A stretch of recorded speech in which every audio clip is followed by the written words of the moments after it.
Bismillah, Alhamdulillah, Assalamualaikum warahmatullahi wabarakatuh. Mata kuliah ini adalah mata kuliah filsafat ilmu dan metodologi penelitian. Dan perlu kami sampaikan bahwa filsafat ilmu dan metodologi penelitian merupakan pintu atau kunci pembuka dari setiap aktivitas atau kajian-kajian akademik kita di perguruan tinggi. Sebelum kita mempelajari lebih jauh tentang metodologi penelitian dan filsafat ilmu dan metodologi penelitian ini, ada baiknya kita terlebih dahulu melihat atau mengkaji apa yang dimaksud dengan filsafat.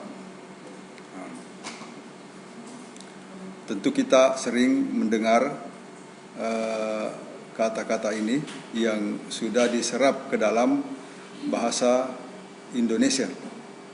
Sudah diserap ke dalam bahasa Indonesia dan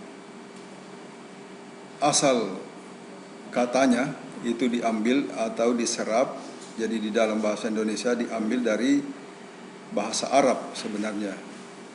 Kalau dalam bahasa Arab, filsafat itu disebut sebagai falasifatun, ya, falasifatun, atau ketika diserap ke dalam bahasa Indonesia itu disebut sebagai filsafat. Filsafat. Filsafat ini merupakan induk dari setiap kajian-kajian keilmuan, bagaimana yang telah kita sebutkan tadi. Dan asal katanya berasal dari bahasa Yunani. Bahasa Yunani, namun tidak berarti bahwa sumber dari filsafat itu berasal dari Yunani. Sebelum filsafat ini berkembang, ada suatu tradisi berpikir di kalangan Mesir kuno. Ya, Mesir kuno sebelum era berpikir pada zaman Yunani kuno itu ada Mesir kuno yang lebih dahulu mengembangkan tradisi pemikiran. Inilah yang mempengaruhi cara berpikir atau tradisi berpikir pada orang-orang Yunani kuno, filosof Yunani kuno seperti Thales, Socrates, kemudian siapa lagi, Plato, dan yang lainnya itu. Namun yang sempat direkam oleh para ahli itu hanya kebanyakannya mengetahui bahwa filsafat itu dikembangkan dari era berpikir Yunani kuno. Dari sisi bahasa, filsafat ini berasal dari dua kata. Ya, berasal dari dua kata. Ada yang namanya philia. Ya, philia artinya cinta. Cinta. Atau dalam bahasa Arab disebut sebagai mahabbah. Mahabbah atau cinta atau kasih sayang. Kasih sayang. Dan Sophia, kata Sophia biasa banyak dijadikan nama ini, Sophia. Ada yang bernama Sophia di sini? Ada? Tidak ada? Ya. Sophia artinya kebijaksanaan, kebijaksanaan atau kearifan. Jadi kalau kita gabungkan, filsafat itu adalah orang-orang yang cinta akan kebijaksanaan atau cinta kearifan. Ya, orang arif atau orang yang bijak itu memiliki kesamaan atau kemiripan dengan kearifan.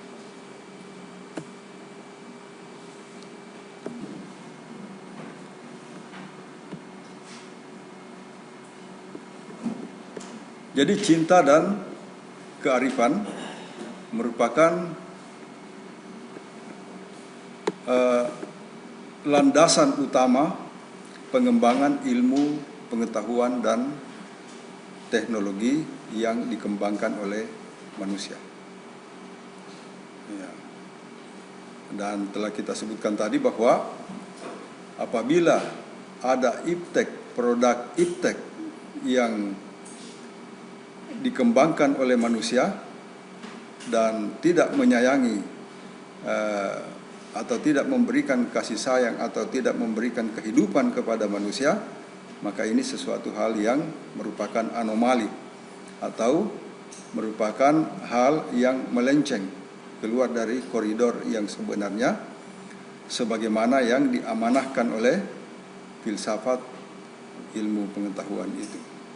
Karena cinta dan kearifan. Ya, oleh sebab itu produk-produk teknologi seharusnya kita menggunakannya secara arif dan bijaksana. Ya, sebagai contoh, misalnya HP. Ya, HP hendaknya digunakan bukan untuk tujuan-tujuan kejahatan. Ya. Inventor atau orang-orang yang melakukan inovasi di bidang ICT tentu saja tujuannya adalah untuk kemaslahatan umat manusia. Nah, jadi manusia harus menggunakan produk itu, produk iptek itu secara arif dan bijaksana. Ya. Bukan justru yang menghancurkan atau mendatangkan kebinasaan padanya.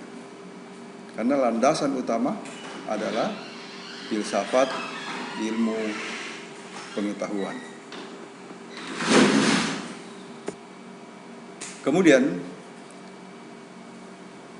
setelah filsafat ini berkembang, pada awalnya yang merupakan filsafat yang berkembang secara tradisional, dan berkembanglah filsafat alam yang mengarah kepada dunia fisik yang ada, dan inilah yang disebut sebagai filsafat alam. Ya, selalu objek kontemplasinya, objek perenungannya adalah hal-hal yang terkait dengan fenomena alam, termasuk juga keindahan, kemudian ketakjuban terhadap alam, kemudian rahasia-rahasia alam, ya, alam semesta, alam lingkungan kita ini adalah sesuatu yang menakjubkan. Ini termasuk dalam kajian-kajian filsafat alam untuk mengkaji atau mengungkap rahasia-rahasia alam yang dituangkan dan menjadi objek kontemplasi atau objek perenungan daripada filsafat alam adalah alam ini. Kemudian berkembang pula filsafat moral yang lebih berorientasi pada etika. Ya, pada etika atau pada hal-hal yang sifatnya mengkontemplasikan kebaikan, kebenaran, benar salah sesuai dengan tradisi, atau hal-hal yang berlaku pada masyarakat, termasuk juga keindahannya, keadilannya, kebajikannya, kebermanfaatannya. Ya, kebermanfaatan yang lebih banyak dipengaruhi pada kondisi atau kebiasaan-kebiasaan masyarakat atau komunitas di tempat itu. Ya. Namun ada hal-hal yang lebih bersifat umum, yang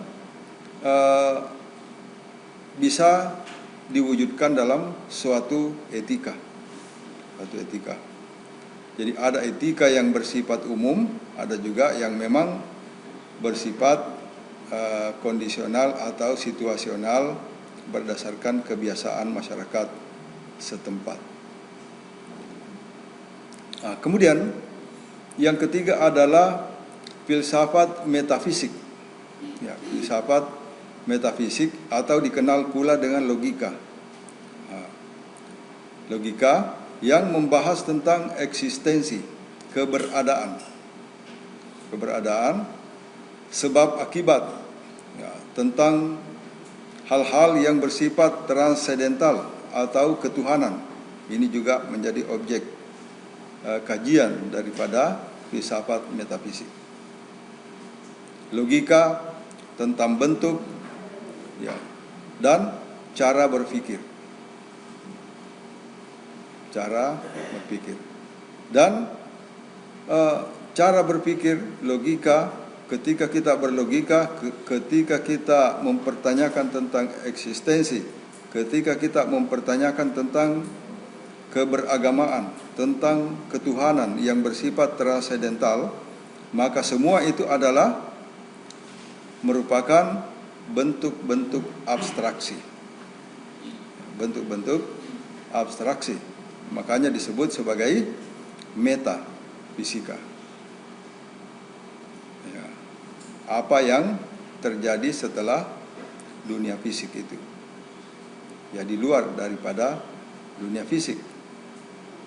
Ada hal-hal pada kajian filsafat metafisika, ada hal-hal yang rasional. Ya. Ada hal-hal yang rasional yang merupakan cakupan dari metafisik itu. Hal-hal di luar yang fisik namun masih tetap rasional. Ya, masih tetap rasional. Dan itu yang menjadi kajian metafisika.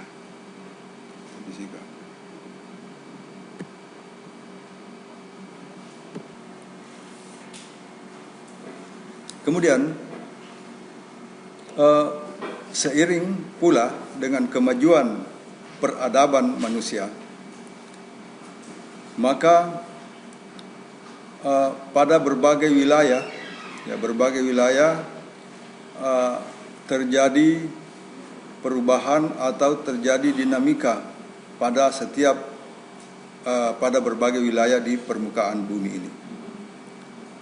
Di dunia barat yang diinisiasi oleh perkembangan Yunani kuno, filsafat Yunani kuno seperti Thales dan Pythagoras yang merupakan cikal bakal dari filsafat barat, di sana berkembang terutama di sekitar 624 sampai 546 sebelum Masehi atau sebelum kelahiran Nabi Isa alaihissalam.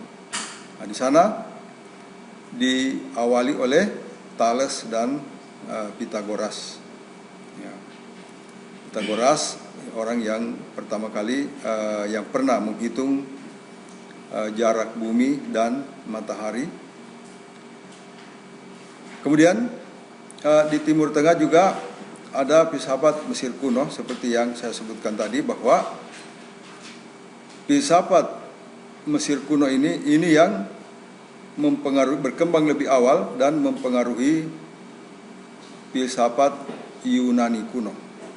Ya, jadi filosof-filosof seperti Thales dan Pythagoras itu pemikirannya banyak dipengaruhi oleh perkembangan filosof yang ada di Timur Tengah. Kemudian berkembang pula filsafat Buddha, ya, agama Buddha, terutama dipelopori oleh Buddha Gautama, Siddhartha Gautama dengan nama kitab sucinya ada orang Buddha di sini. Ya, itu dari berbagai pemikiran dan kontemplasi Siddhartha Gautama. Di sana berkembang filsafat itu, filsafat Buddha, abad ke-6 dan ke-4 sebelum Masehi. Jadi kira-kira hampir bersamaan dengan berkembangnya filsafat Yunani kuno, beda-beda 100 tahun lebih, kira seperti itu. Kemudian di India juga ada berkembang di sana, di Afrika juga berkembang etnofilosofi yang mewarnai dinamika berpikir atau revolusi berpikir di orang-orang Afrika. Nah, dari sekian fenomena perkembangan filsafat ini, yang paling mewarnai kehidupan atau perkembangan ilmu pengetahuan dan teknologi adalah filsafat Barat. Filsafat Barat yang diestafet oleh berbagai filosof yang ada di dalam dunia Islam seperti yang saya sudah sebutkan tadi. Di sana berkembang filsafat Barat, kemudian lahirlah Plato, Socrates, kemudian berbagai ilmuwan Islam, filosof Islam belajar dari sana, Ibnu Khaldun, Ibnu Sina, semuanya belajar dari sana. Dan filsafat Barat ini berkembang pada rel yang lain, berbeda dengan filsafat yang berkembang di dalam dunia Islam. Ya. Dunia Kristen lebih banyak mengacu pada filsafat Socrates, Aristoteles dan selainnya itu. Ya, lahirlah teologi. Seperti itu.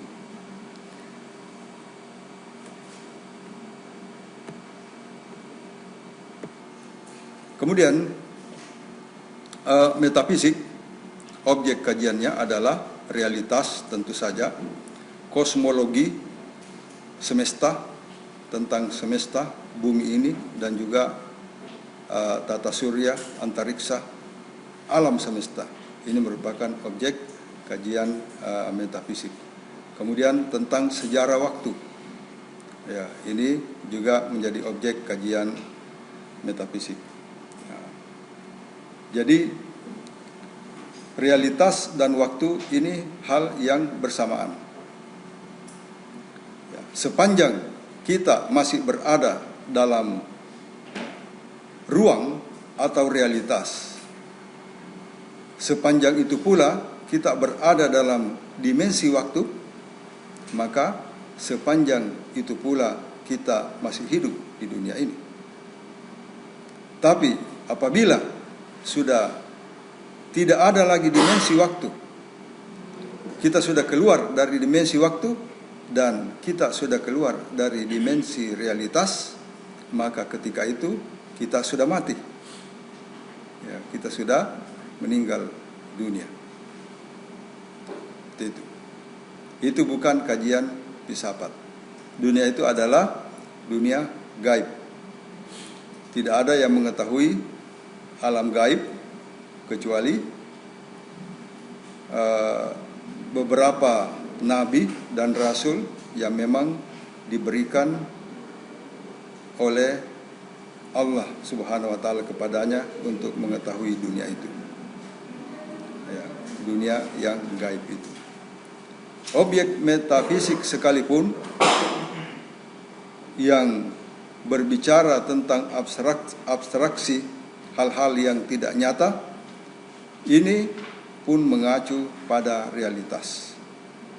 Hal-hal yang tidak realitas tidak boleh dicampuri oleh dunia metafisik, terutama dunia gaib. Makanya sangat salah kalau beberapa kelompok ilmuwan tertentu, tahun-tahun lalu di Unhas ini berkembang suatu kelompok pemikir yang mencoba membawa dunia metafisik ke dalam dunia transendental atau keagamaan. Ya, ini suatu cara berpikir yang keliru. Kemudian dalam filsafat ilmu kita mengenal ada yang kita sebut sebagai epistemologi. Objek kajiannya adalah khusus mengkaji pengetahuan, mempelajari hal-hal yang terkait dengan pengetahuan, terutama pengetahuan, termasuk juga intuisi,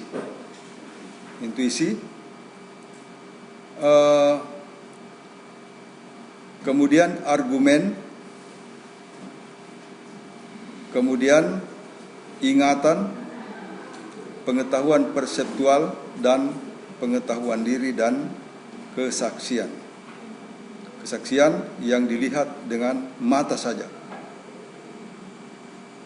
Di sini merupakan kajian daripada epistem atau epistemologi yang awalnya berasal dari bahasa Yunani, artinya pengetahuan. Epistem hanya hal-hal yang diketahui saja, yang tidak diketahui itu tidak dikaji di sini. Ya.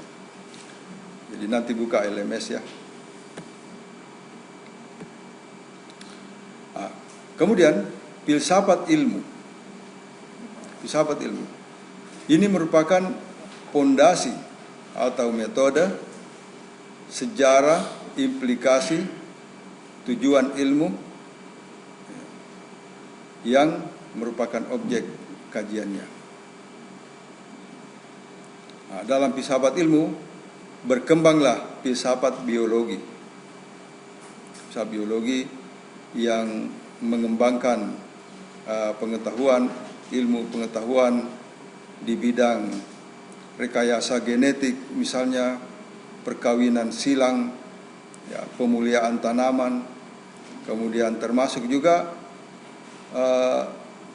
biokomputer, ya, teknologi nano, di rekayasa genetik, genetic engineering. Ya. Jadi genetic engineering itu memotong-motong DNA, menyambung-nyambung DNA. Jadi kalau misalnya lombok, ya kalau kita bawa ke tanaman ya, lombok itu hanya bisa dikawinkan gennya, hanya bisa dengan lombok, itu dalam keadaan normal. Tapi saat ini bisa digabung gennya antara lombok dan tomat, bisa disambung, dan juga ikan atau udang, ya, sehingga lahirlah individu baru yang dilahirkan dari rekayasa genetik. Jadi kalau mau bikin sambal, ya tidak perlu beli lombok, beli tomat, langsung saja buah itu ditumbuk jadi sambal, karena sudah ada terasinya, sudah ada ikannya. Itu rekayasa genetik yang merupakan produk daripada filsafat biologi. Ya. Kalau dulu ada mitos, ya ada mitos, pernah di Sungai Tello ini ada buaya yang muncul. Ada yang mengatakan bahwa ini adalah saudaranya, anaknya katanya yang jadi buaya. Ya, ya secara ini, secara rasional tentu kita mengatakan tidak mungkin ini. Nah, namun ilmu pengetahuan membuktikan bahwa antara gen manusia dan gen buaya itu bisa digabung. Bisa digabung. Ya. Di salah satu pusat penelitian biosentrum di Austria, di sana ada sejenis tembakau. Ya, sejenis tembakau yang ditanam di laboratorium. Tembakau itu ketika malam hari dia bercahaya, memancarkan cahaya kalau dalam keadaan gelap. Jadi seperti lampu neon. Nah,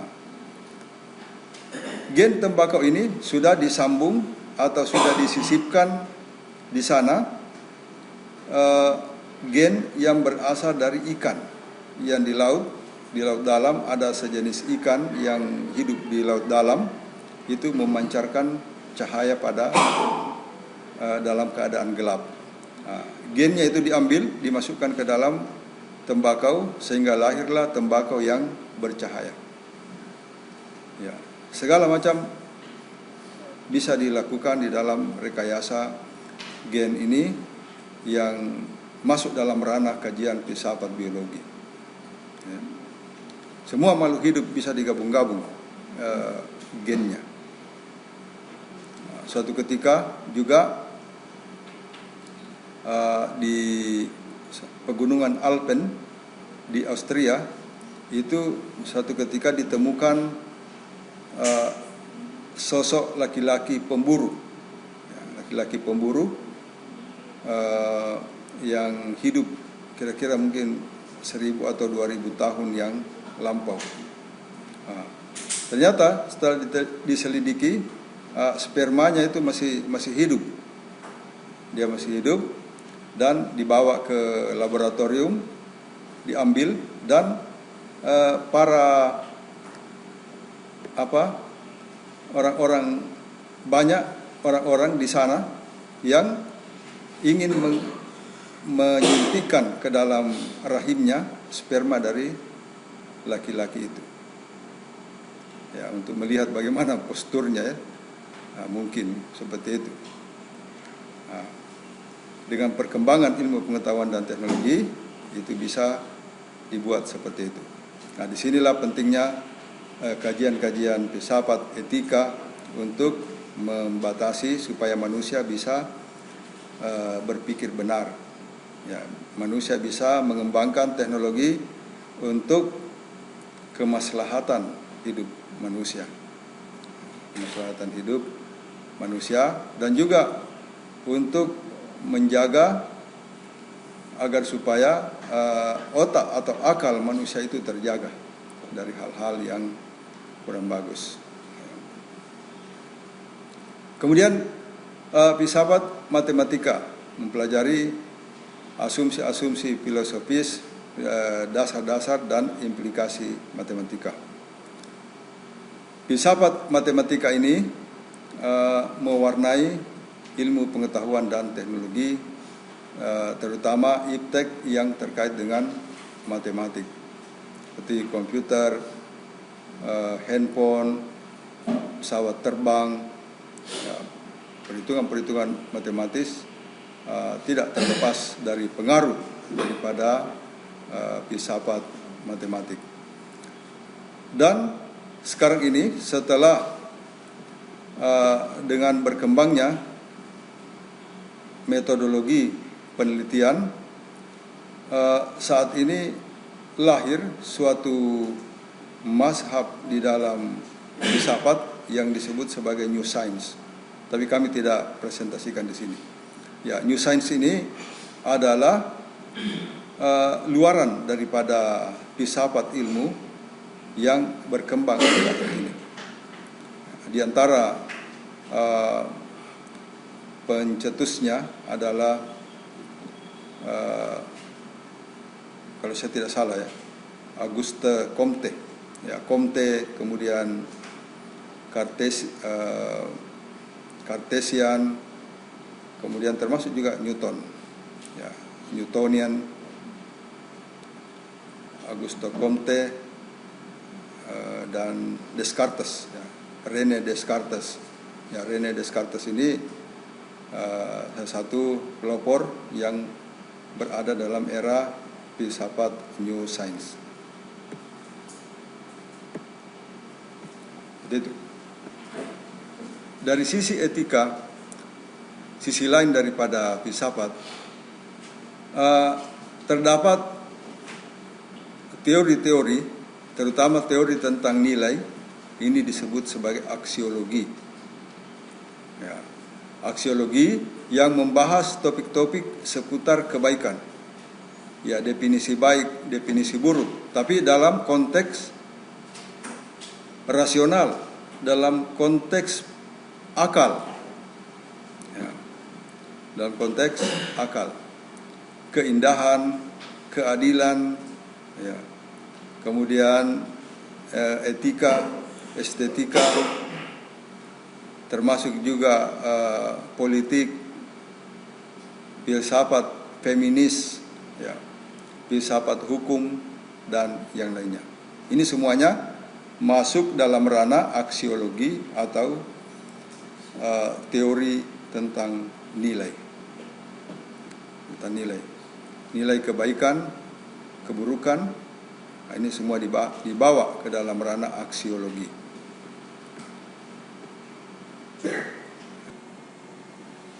Kemudian kajian filsafat termasuk pula estetika tentang keindahan, ya, merupakan refleksi kritis terhadap seni, budaya, dan juga keindahan alam. Khusus pada estetika ini masuk dalam ranah seni, keindahan, rasa, kenikmatan, nilai-nilai emosional, persepsi, serta penciptaan dan apresiasi. Teknologi ini, ilmu pengetahuan dan teknologi tidak boleh terlepas dari aspek estetika. Ya, kita lihat bagaimana inovasi yang dikembangkan oleh Samsung, oleh Apple, ya, mereka melakukan inovasi memperhatikan aspek estetika. Ya, bagaimana misalnya HP dibuat bentuk menarik, diberikan casing yang menarik, yang atraktif, ada casing untuk kaum muda, ada casing untuk eksekutif. Ini adalah pelibatan aspek estetika di dalam ilmu pengetahuan dan teknologi. Ya, dibuat smart, dan fitur-fiturnya, ya, fitur-fitur HP, kalau saya tidak salah fitur terlengkap itu sekarang ada 27 fitur, semua bisa ada di sana. Mau ukur, mau motret, mau menelpon, SMS, mau Facebook, semua. Termasuk mau mengecek tekanan darah, denyut jantung, semua ada 20 sekian fitur yang dikembangkan oleh Samsung. Dan software aplikasinya itu menarik menjadi dibuat direkayasa sedemikian rupa supaya menarik. Demikian pula bentuk-bentuknya. Ini pelibatan aspek estetika di dalam ilmu pengetahuan dan teknologi. Itu.